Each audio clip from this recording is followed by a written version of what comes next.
पुण्यश्लोक राजमाता अहिल्याबाई होळकर यांच्या कार्याचं या ठिकाणी मी काही अहवाल देण्यासाठी बसलो नाही. त्यांचं लोकोपयोगी आणि अनेक मंदिराचं आणि अनेक धार्मिक स्थळाचं पुनर्जीवन महाराष्ट्रापासून तर देशाच्या कानाकोपऱ्यापर्यंत पुण्यश्लोक अहिल्याबाई होळकरांनी त्यांचं कार्य त्या पद्धतीचं केलेलं आहे. पण आता काशी जे आमच्या हिंदूंचं श्रद्धास्थान आहे, ते काशी एक शहर नाही तर काशी एक हिंदूच्या श्रद्धास्थानातलं एक महत्त्वाचं स्थान आहे. आणि त्या ठिकाणी नरेंद्र मोदीजी हे त्या भागातले खासदार आहेत. एकदा नाही तर तीनदा त्यांनी विकासाच्या नावाने जे काही कॉरिडॉर तयार करण्याचा निर्णय घेतला, त्या निर्णयामध्ये अनेक मंदिरं उद्ध्वस्त त्यांनी मागच्या काळात केले. गुजरातचेच बिल्डर त्या ठिकाणी आणलेत, गुजरातचेच रिडेव्हलपर त्या ठिकाणी आणलेत आणि त्या माध्यमातून त्या ठिकाणी मॉल सिस्टीम उभी केली. आता दुसऱ्या टप्प्यामध्ये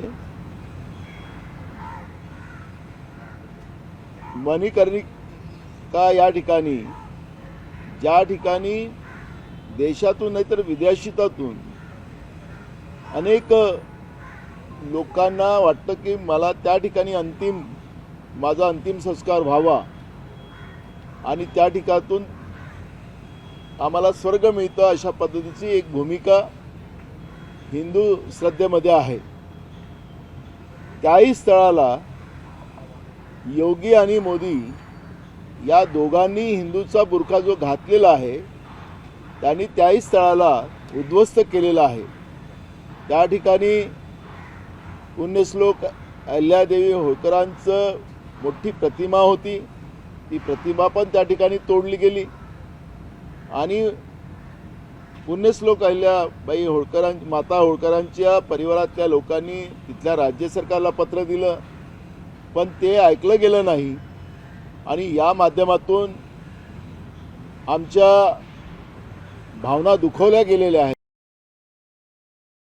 हिंदू समाजाच्या भावना दुखवल्या गेलेल्या आहेत, समस्त धनगर समाजाच्या भावना दुखवल्या गेलेल्या आहेत.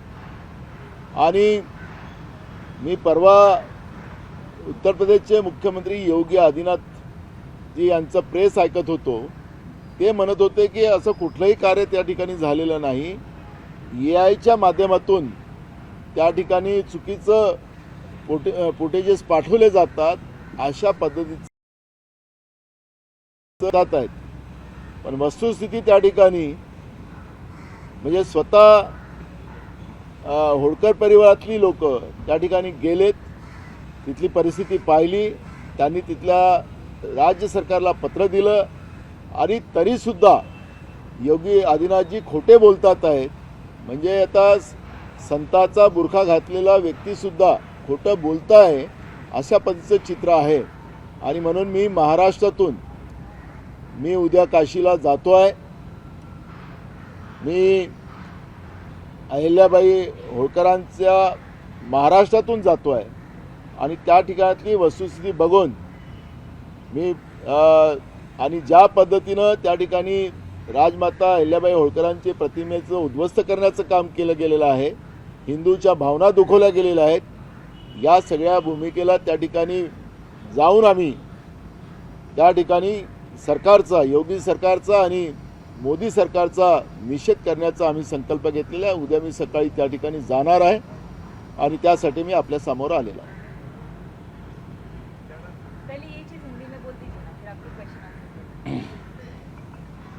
पुण्यश्लोक राजमाता अहिल्याबाई होळकर, इनका जो धर्म के लिए उनका जो काम है वो किसी को बताने का नहीं, वो तो सूरज को भी आईना दिखाने जैसे होगा। और उनका महाराष्ट्र से लेके तो पूरे देश में राजमाता अहिल्याबाई होळकर ने जो काम किया है, कई जगह में मंदिर का निर्माण किया है, कई जगह में उसका पुनर्जीवन किया है। वैसे ही काशी में काशी विश्वनाथ जी का भी के मंदिर का भी पुनर्जीवन उनने किया था। वहाँ जो मणिकर्णिका जो घाट है, वो घाट का भी पुनर्जीवन अहिल्याबाई होळकर जी ने किया था। और वहाँ पर राजमाता अहिल्याबाई होळकर की एक प्रतिमा लगाई गई थी और उनके कार्य का उससे एक पूरे नई जनरेशन को एक संदेश जा रहा था। लेकिन विकास के नाम से जिस तरह से योगी सरकार और मोदी सरकार, और मोदी जी वहाँ से सांसद है और मोदी जी 3 बार से सांसद है, वहाँ पे विकास के नाम से, कॉरिडोर के नाम से कहीं शिवलिंग को उद्ध्वस्त किया गया और उस सब जगह में गुजरात से रिडेवलपर लाकर वहाँ पे मॉल बनाने का काम किया गया है। बड़े बड़े उद्योजक वहाँ पर लाए गए हैं।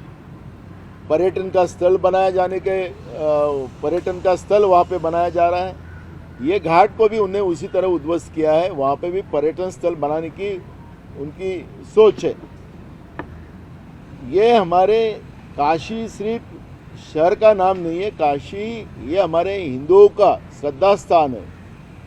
और राजमाता अहिल्याबाई होळकर, इनके जो कार्य की जो प्रेरणा वहाँ से मिलती थी, उनकी प्रतिमा भी तोड़ी गई है, उसका हम निषेध करते हैं। मैं खुद कल काशी जाऊंगा, वहाँ की हमारी कांग्रेस पार्टी की इकाई के भी लोग मेरे साथ रहेंगे। और अहिल्याबाई होळकर के परिवार ने जो पत्र व्यवहार योगी सरकार को और केंद्र सरकार को किया है, वो पत्र की कॉपी भी मैं लेके जाऊंगा। और इस तरह का जो राजमाता का अपमान करने का पाप योगी और मोदी सरकार ने किया है, उसका हम निषेध करेंगे। और कल वस्तुस्थिती देखने मैं वहाँ जा रहा हूँ। नाना, भाजपचं सरकार हे वारंवार बोलतं की आम्ही हिंदुत्ववादी सरकार आहोत, हिंदूंसाठी आम्ही कायम पुढे असतो। मात्र त्यात हिंदूंची पवित्र मानणारी जागा आणि हे जे मंदिर आहेत ती फोडली जाते, कुठेतरी बेडकीचे दिसून येते। बिलकुल आहे ना, हिंदूचे आहेत ना, मुसलमानाचे आहेत ना, बौद्धाचे आहेत ना, ईसाईचे आहेत ना, शिखाचे आहेत। हे फक्त सत्तेचे आहेत आणि सत्तेतून भ्रष्टाचार करणारी भाजप आहे। हिंदूचा बुरखा घातलेले आहेत, पण हिंदूत्व ज्या देशामध्ये सिख ईसाई होता, सिख देशाचे प्रधानमंत्री होते, त्यावेळेस हिंदू खतऱ्यात नव्हता।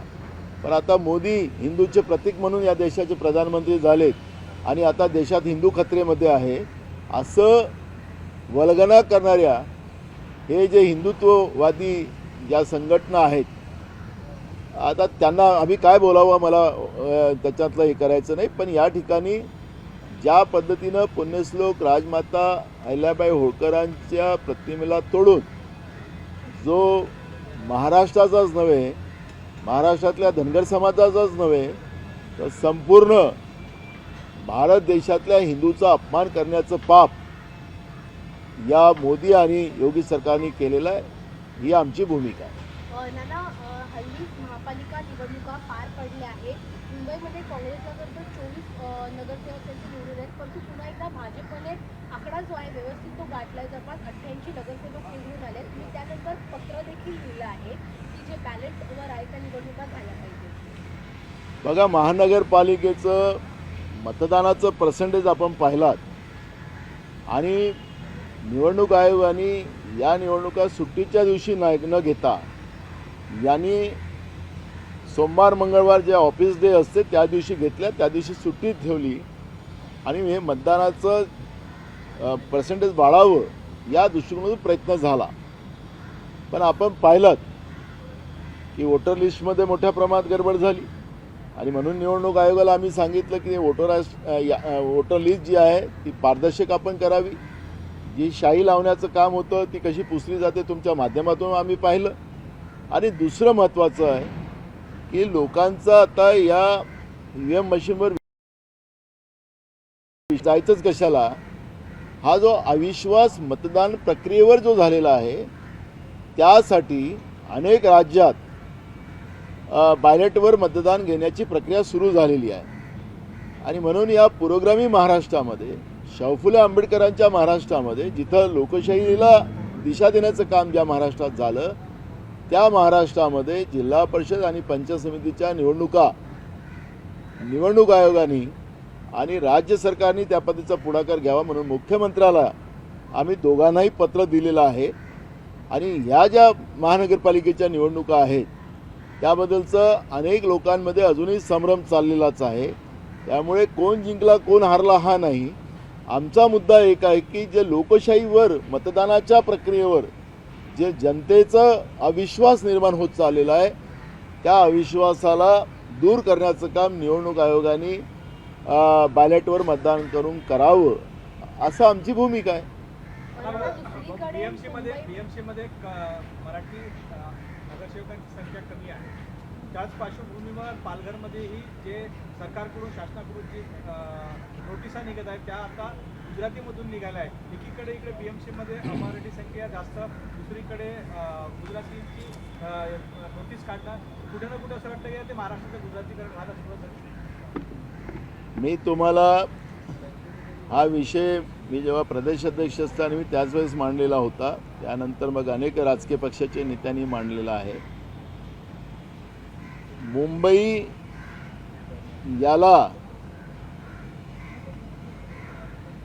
या शहरालाच महाराष्ट्रापासून वेगळं करण्याचं काम दिल्लीमध्ये बसलेल्या सरकारने सुरू केलेलं आहे.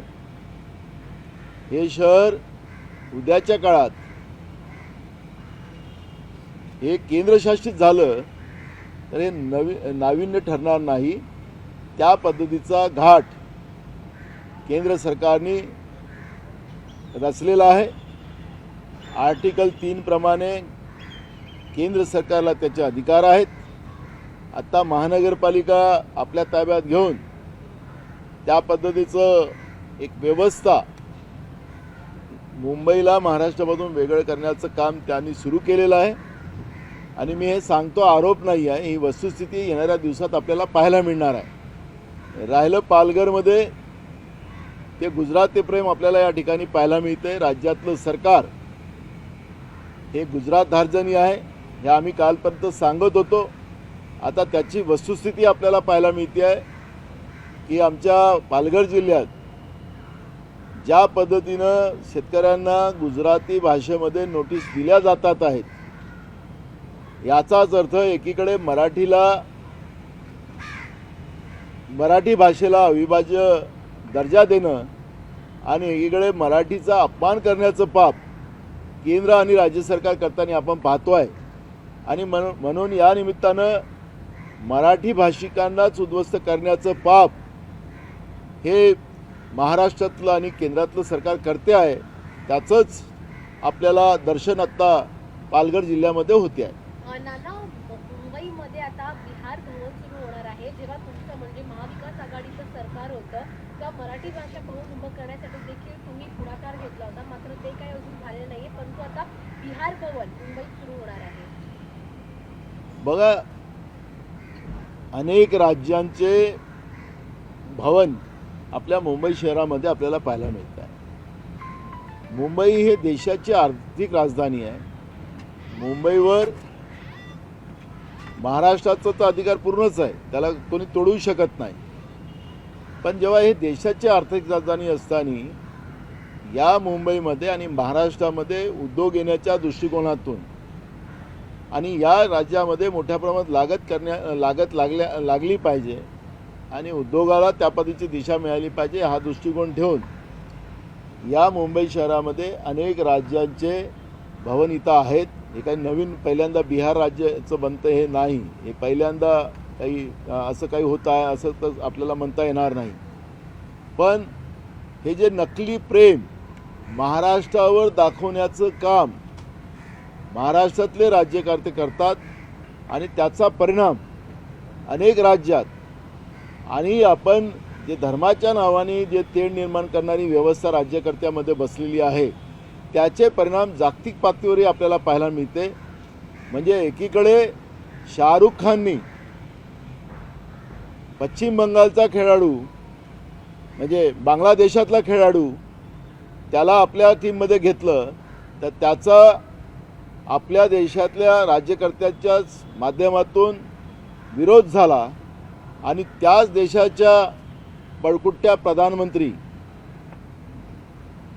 त्याला संरक्षण देण्याचं काम नरेंद्र मोदी करतात आहेत. आज तिथल्या हिंदूवर रोज अत्याचार होते आहे.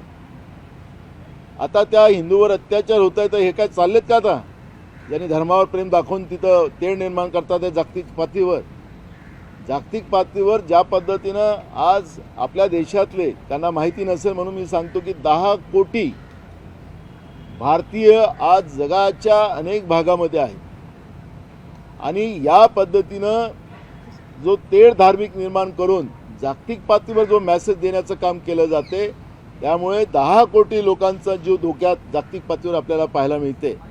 आणि म्हणून राज्यकर्त्यांना आमची विनंती आहे की आमच्या देशाची संविधान आमच्या देशात संविधान जो आहे तो संविधान सर्वधर्म समभावाचा आहे आणि त्यामुळे या पद्धतीनं धार्मिक तेढ निर्माण करून स्वतःची राजकीय पोळी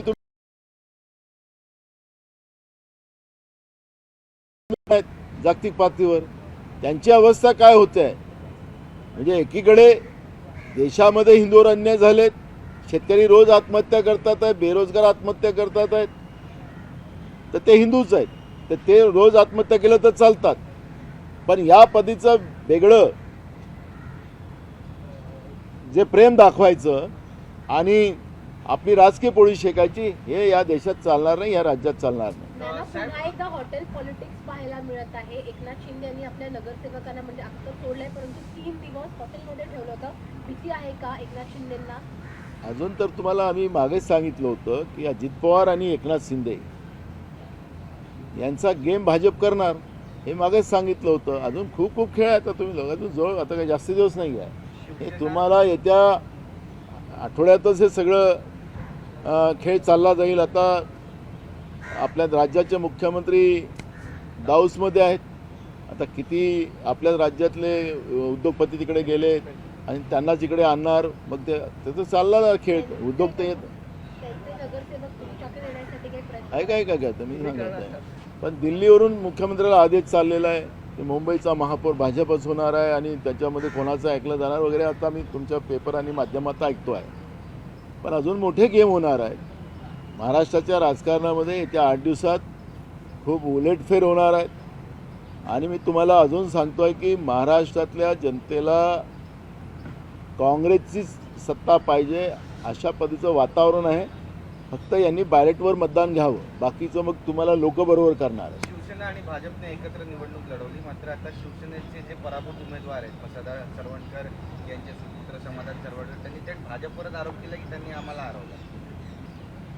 ते चालणार आहे ना. मी तर पहिले सांगितलंच ना की शिंदे आणि अजित पवार यांचा गेम भाजप करेल आणि केला. जे पिंपरी चिंचवड पुणे अजित पवारांचं आणि पवारसाहेबांची मालकी होती आता कोणाजवळ आहे. त्याच्यामुळे आणि इकडे पण ठाणेपासून नवी मुंबईपासून सगळे तसंच झालेलं आहे. त्याच्यामुळे भाजप काय करणार होतं मी पहिलेच सांगितलं. त्याच्यामुळे अजून खेळ आहे समोर. अजून 8 दिवस थांबा. महाराष्ट्रात मोठ्या घडामोडी राजकीय घडणार आहेत. बिलकुल तुम्ही थोडे दिवस थांबा. अजून खेळ खूप आहेत. नाना आपल्याच पक्षातून खरं तर वाद समोर येते. वारंवार पाहतोय वर्षा गायकवाड असेल भाई जगताप असेल एकमेकांवर आरोप प्रत्यारोप करतायत. विजय होऊन देखील आता मागणी होते वर्षा गायकवाड यांच्या राजीनाम्याची. एक बघा मला असं वाटतं की जाहीरपणे वक्तव्य करण्यापेक्षा पक्षाच्या मिटिंगमध्ये सगळ्यांनी आपलं मत मांडण्याचा अधिकार आहे. आमच्या काँग्रेसमध्ये फ्रीडम आहे. फ्रीडमचा अर्थ पार्टी मिटिंगमध्ये बोलण्याचा अधिकार आहे. बाहेर वक्तव्य या पद्धतीचं कोणीही करू नये असं आमचं मत. महानगरपालिकेच्या दृष्टिकोनातून एक प्रश्न आहे की सध्या वंचित आणि आपली युती होती. वंचितने 16 जागांवरती आपला एकही उमेदवार दिला नाही. त्याचबरोबर काँग्रेसचाही उमेदवार नव्हता. तर या भूमिकेबाबत काय सांगा? ही गंभीर बाब आहे. जेव्हा पक्षाची मिटिंग होईल या विषयावरची सगळी चर्चा होईल. त्याच्यामध्ये आम्ही चर्चा करू. ते पक्षाच्या राजकीय जे दिशा आम्हाला भविष्यात ठरवायची आहे त्याच्यामध्ये या सगळ्या विषयावरचा आढावा आम्ही घेऊ.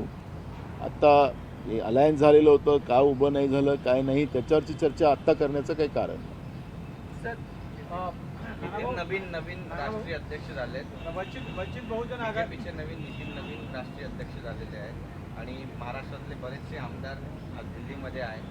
त्यांच्या स्वागतासाठी कसं पाहताय?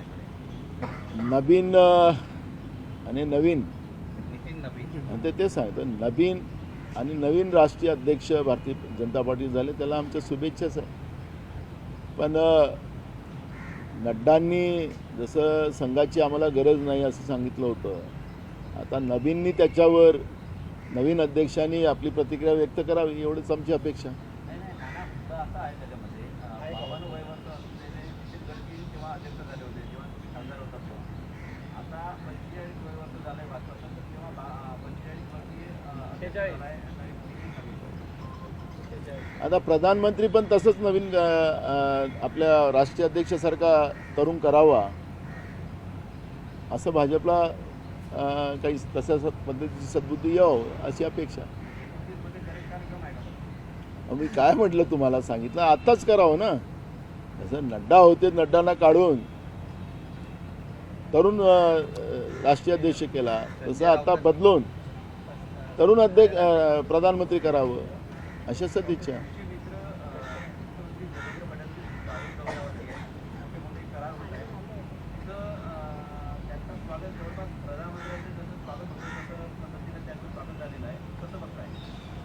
मला असं वाटतं की इव्हेंट आम्ही खूप पाहिलेले आहेत भाजपच्या आणि या महायुतीच्या सरकारमध्ये. त्याची प्रॉपर अंमलबजावणी व्हावी. म्हणजे शिंदेंनी पण खूप सारे लाखो करोड रुपयाचे या ठिकाणी उद्योग आणलेले होते. मग आमचा प्रश्न असा आहे की मग बेरोजगारी महाराष्ट्रात का वाढली त्याचं उत्तर त्यांनी द्यावं. उद्योग लागले असते तर तुम्हाला महाराष्ट्र हा बेरोजगाराचा महाराष्ट्र म्हणून ओळखला गेला नसता. म्हणून मला असं वाटतं की जेव्हा येतील ते देशात आपल्या दाऊसमधून थंड हवेतून तिथून जेव्हा येतील तर थंड डोक्याने वस्तुस्थिती त्या ठिकाणी मांडावी. पहिलेच राज्य कर्जामध्ये डुबलेलं आहे 10 लाख कोटीच्या वर. कर्मचाऱ्याचे पगारही आम्ही ओव्हरड्राफ्ट करून देतो आहे. त्यामुळे कर्मचाऱ्याचे पगारासाठी पैसा नाही, विकासासाठी पैसा नाही. पण दाऊसमध्ये जाऊन कोट्यावधी रुपये खर्च ते शिंदेंचाही आपण त्यावेळेचा खर्च पाहिला किती मोठा खर्च होता तो.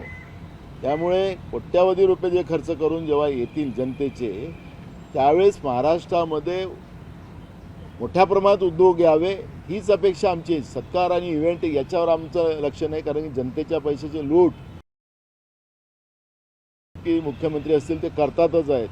त्यामुळे आम्हाला त्या पैशाचा उपयोग या ठिकाणी प्रॉपर व्हावा आणि मोठ्या प्रमाणात उद्योग यावेत ही अपेक्षा आमची आहे. एक दावा केलाय संजय राऊत यांनी, ते म्हणतात की एकनाथ शिंदे यांना महायुतीमध्ये ठेवायचं की नाही याबाबत दिल्लीमध्ये किती साथ वाटतं. काय संजय राऊत दिल्लीत खासदार आहेत त्याच्यामुळे त्यांना खूप सारं माहिती असेल. तिथं भाजपचं चिंतन काय चाललेलं असेल त्यांना जास्त माहिती असेल.